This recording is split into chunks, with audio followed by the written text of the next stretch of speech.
Detik-detik tembok roboh di MTS 19 Pondok Labu Jaksel yang tewaskan 3 siswa. Tembok roboh di MTS 19 Pondok Labu, Cilandak, Jakarta Selatan menewaskan 3 orang siswa Kamis, tanggal 6 Oktober tahun 2022, dilansir dari Tribun Jakarta. Kepala Badan Penanggulangan Daerah DKI, Isnawa Aji mengatakan, peristiwa ini terjadi siang tadi sekira pukul 14.50 waktu Indonesia Barat saat dikonfirmasi, Kamis tanggal 6 Oktober tahun 2022.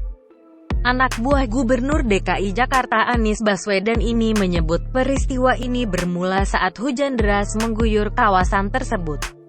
Akibat derasnya hujan, air di gorong-gorong yang ada di sekitar sekolah tersebut meluap dan menggenangi area sekolah MTSN 19.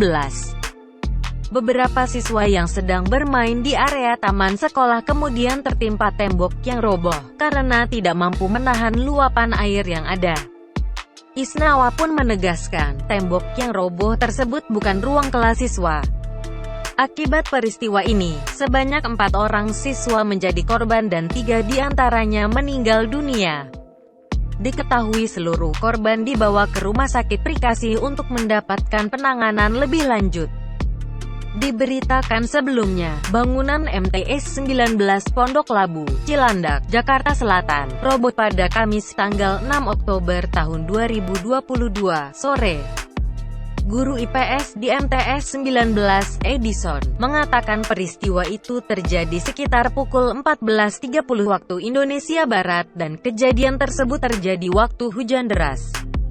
Edison mengungkapkan, terdapat 3 siswa laki-laki yang meninggal dunia akibat tertimpa bangunan yang roboh. 3 korban tewas merupakan siswa kelas 8 di MTS 19 Pondok Labu.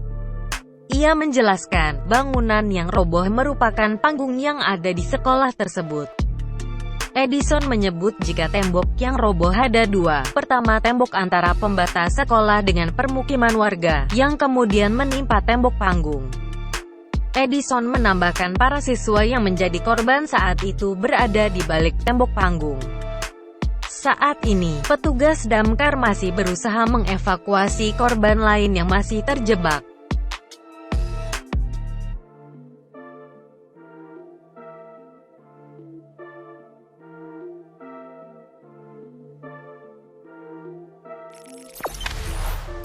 Jangan lupa subscribe, share, komen, dan like ya!